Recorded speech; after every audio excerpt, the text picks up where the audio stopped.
Does it play Dreamcast? Pandora's Box? Marvel vs. Capcom 2, did you say? Yeah, it actually runs this game fairly well. So I'm always intrigued by these pre-built Pandora's boxes, as well as these many other arcade-ready, plug-and-play emulation devices. So when I saw this, I had to take a look. And mind you, I've played around with lots of different Pandora's boxes and things, but I just wanted just the unit with maybe a controller, no arcade stick, and just check out these front ends and see what they're up to. So in this video, we're going to go ahead and play some games, see some footage, both Dreamcast, PSP, Nintendo 64, Game Boy Advance, see how it runs those games. We're going to see what kind of ROMs actually come in these systems. And then we'll also look at the front end, to show like the system menu, what kind of customization you have. We're going to check to see if it actually did everything it said it was going to do. We're going to go also and unbox a unit. We're going to go ahead and show you how to add ROMs and check out what ROMs are currently on it. And then finally, towards the end of the review, we're going to see similar units to see what might best be your bang for your dollar. There's a reason why these Pandora boxes are fairly popular and they sell fairly well, because they do deliver on a lot of those ends. So let's go ahead and dive into it.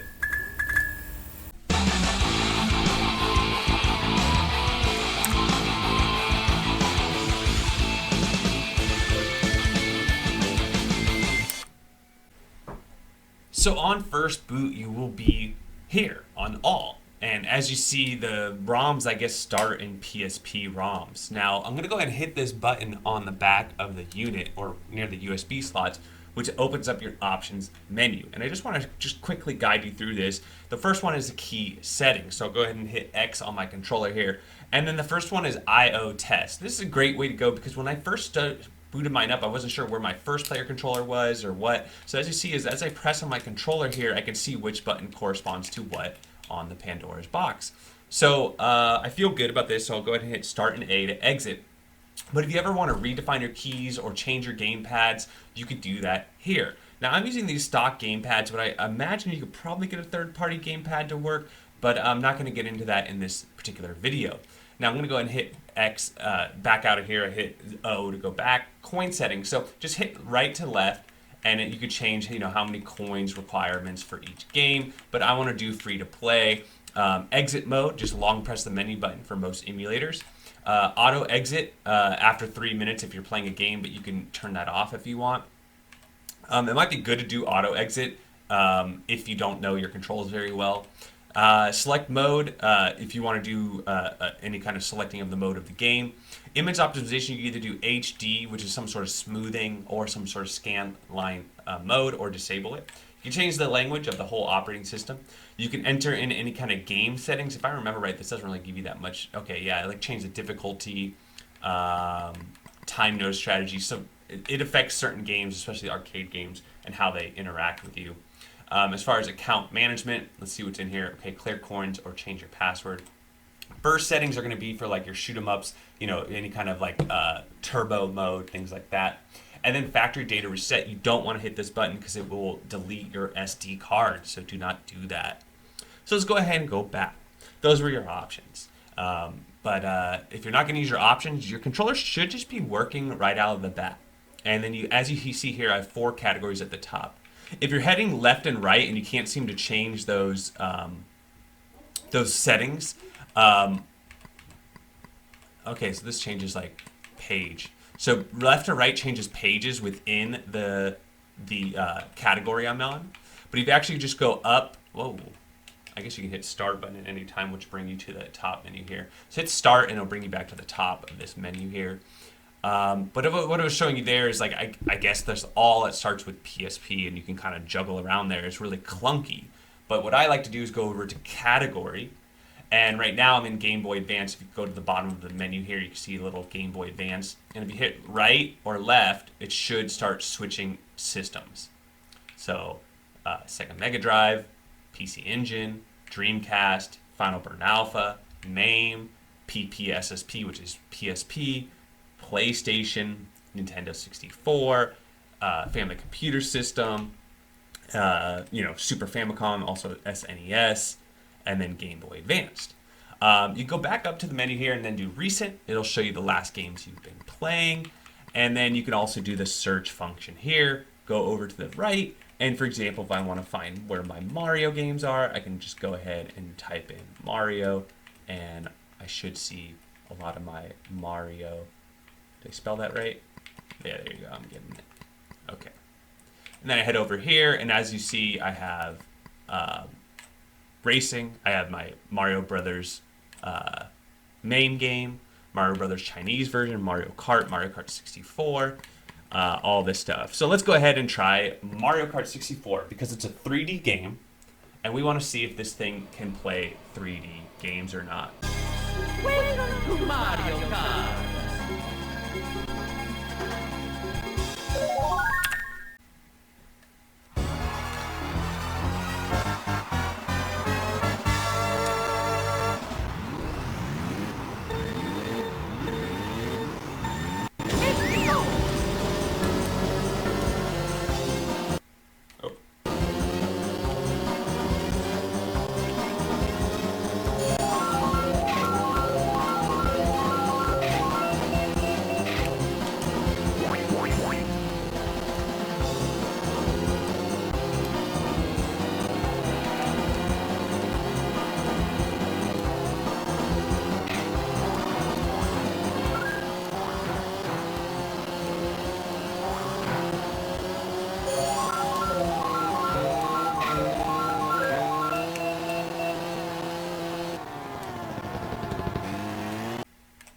Okay, and you can just exit the game by hitting your mode button.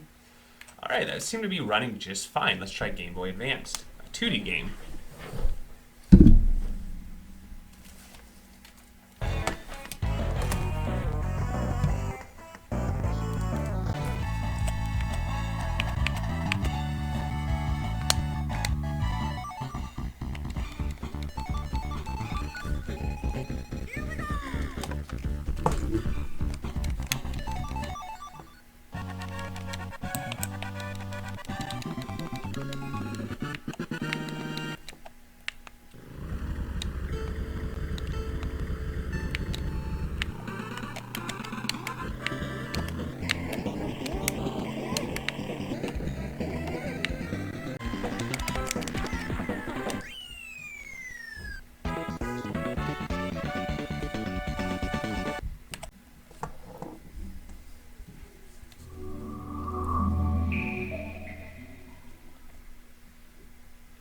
Marvel versus Cat.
Bloody Roar 2, bringer of the new age.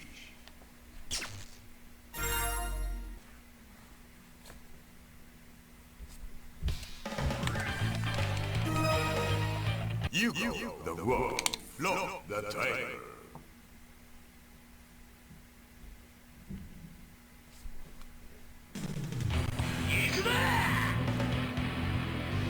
Get ready, fight!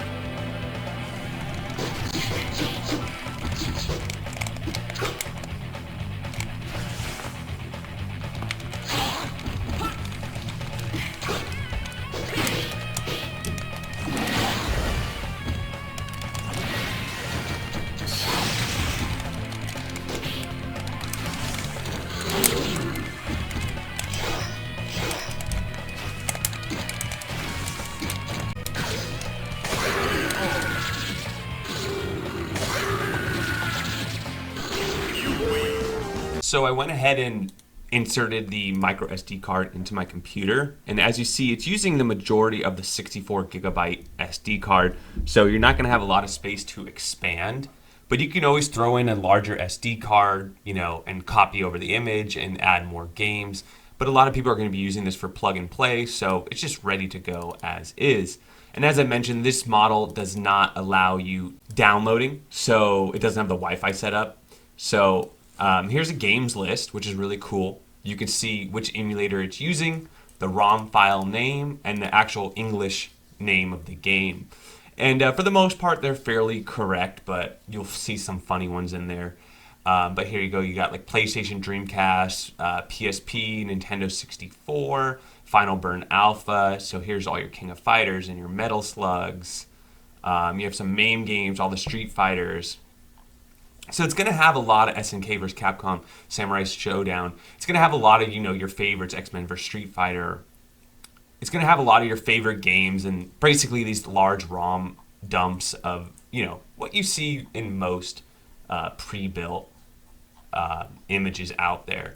And wow, it's a lot of games. It's like if I remember right, it's multiple thousand. So Final Burn, MAME. So mostly arcade and Final Burn Alpha games. Marvel vs. Capcom is in there. And eventually when you get down, there's some console games on here as well. We already saw, Dreamcast and N64. But FC, I think this is Family Computer games. Then you go down to a lot of these.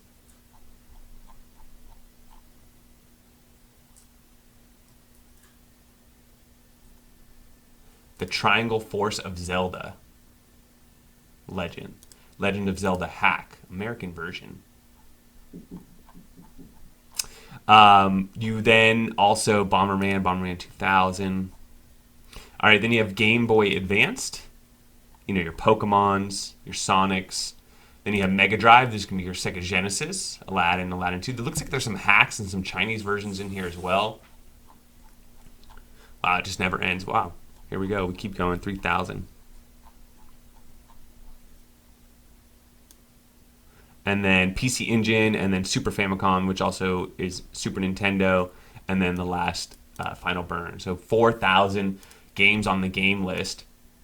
And you can find the actual ROMs under data. And over here, for example, we saw, the Super Nintendo games. So here's your Super Nintendo games. You saw the PC Engine games. There you go. Here's your Game Boy Advance games. Fire Emblem, for example.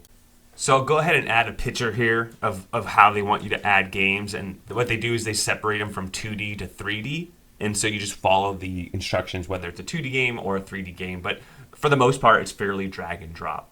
So I did get this product from Banggood.com. They're really great, they're really affordable, and they can get really good stuff cheap from China. It just takes a little bit longer to deliver, but you get a really good price. That being said, I really recommend them for finding an RG350, and this product right here actually came and was exactly as expected. You got your two controllers, your USB port, and if you go to the product page here, you can see some of the things. It is 720p, it does come pre-built with 2,400 games, 134 of them are 3D games, and then 2,300 are 2D games. And there's actually a long game list here. So if you want to see the game list without me sending you that Excel file, you can actually just go to the product page and see it there. It has pretty good reviews by other people, but I also want to show you this website because one other option is this Golden Sky G6, which is basically the same board, but it only comes with one controller instead of two, but it comes with the Wi-Fi dongle. And so you're going to get the same front end that you get with the one I'm reviewing this video, but this one because of the Wi-Fi, will allow you to use this download manager. And so literally you can run a search for any game ROM and they have a whole repository. So whether you want, Mortal Kombat, although it's already on here, but maybe you want like a Mario game that's not on here. You can literally search Super Mario and there's a repository of dozens and dozens of Mario games. And so it's kind of like going out to this, archive.org or ROM website, and it's just going ahead and downloading them, and it installs them for you too, which is great for as far as plug and play. A lot of people are going to go nuts about that. Remember though, if you know anything about emulation and how to set these up by yourself, it's not going to be the perfect plug and play. Some of you who want to mess with scan lines or want a certain version of a ROM, it's not really, it's kind of, you get what you're given. There's not a lot of, customization in that regard. But for the plug and play, I think a lot of people would like something like this. So as I mentioned, check out Banggood. They not only have this, the Wi-Fi version, the non-Wi-Fi version, but they also have like the GB350M, the RG350, the RG350M, and other portable devices that come preloaded, and some of the best prices out there. What you pay for is just longer shipping time, which isn't really too bad to begin with. Home version arcade machine. Arcade game in one. 3D Pandora games. User manual. Okay, it looks like this is generic. It covers both the basics for if you have change your backgrounds, emulator settings, adding games. Oh, 4 terabyte drives with the games. They know what's up. All right, and then controls and button configuration. All right, what do we got here? Ooh, quite a bit of stuff here. You have a USB hub, 1 into 4. You have one red controller, USB with turbo, dual analog sticks. These look like buttons. They don't seem like analogs at the top, but we'll find out. Pretty garbage controllers. Let's just not beat around the bush here. Very, very... But this is like a literal PlayStation controller. Just a really flimsy looking one. Analog on or off. Alright, and this has got to be the power supply. Yep.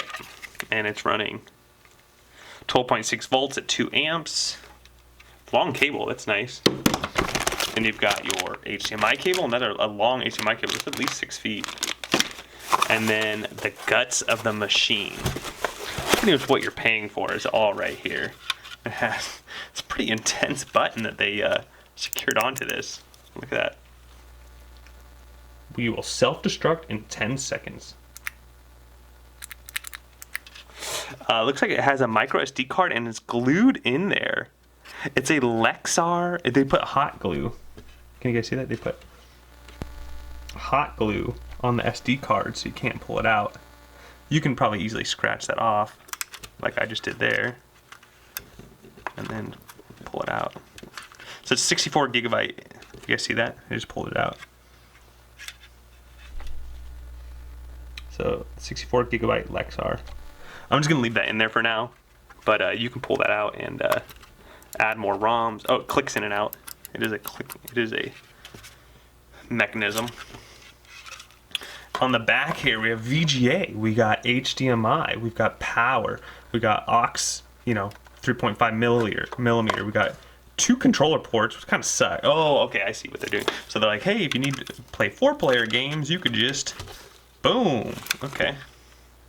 There's also a ribbon cable here. I wonder if that's to connect it to a monitor, and then this GPIO I think might actually be for controls. So, and then this is volume. And the button next to it is a menu button when it's booted up. Remember, it has a separate power switch. And then the two USBs, the bottom USB is your main USB. So here you have it, the Pandora's Games 3D. The front end is actually fairly nice. And like I said, it's super user-friendly. As far as a plug-and-play device, I can't knock people who get it because there's people out there buying arcade one-ups or other things where you only get like maybe a handful of games or even one game. And so to get this box and have it preloaded and plug and play ready with the controllers, no controller configuration, you literally just boot it up, select a game, and you're playing. Now, the downsides. These games are stretched out, the version of the game is all funky, you have no you can't change cores, you can't, you don't have the whole, you can't, save your state in a lot of them. Some you can, some you can't. You can't change the aspect ratio, you can't change, you have like one scan line option. So it's just not as customizable as like a Raspberry Pi would be or some of these other front ends that we've seen. So for the experienced user, it's probably not for you. For somebody just starting or you want to buy a gift for a friend who literally has no knowledge of, setting up emulators and stuff, I see a reason why this is so successful. Now remember, this one it comes with a controller. So a lot of these games are based on more console games. If you want to, play these games, I would get the joystick version of this. And there's way newer versions like the 18S and, newer versions of Pandora's Box, and that's how it all started, where it was all built into a fight stick. And so that's absolutely an option for you to do that. Where this excels is in the MAME and the Final Burn Alpha. I would not be buying this for PSP or Nintendo 64 myself, although it could be playable for those people. And then earlier consoles, it works really well, like Mega Drive and Super Nintendo and Nintendo. So overall, I'm going to give this thing, as far as a plug-and-play device, a B. Like I said, you could get better plug-and-play devices. There's a lot of great portable devices out there, and then there's the newer version of this, which gives you Wi-Fi and way more flexibility. But with that said, that's what I think. Let me know what you all think. Don't forget to like and subscribe, and we'll catch up on the next one.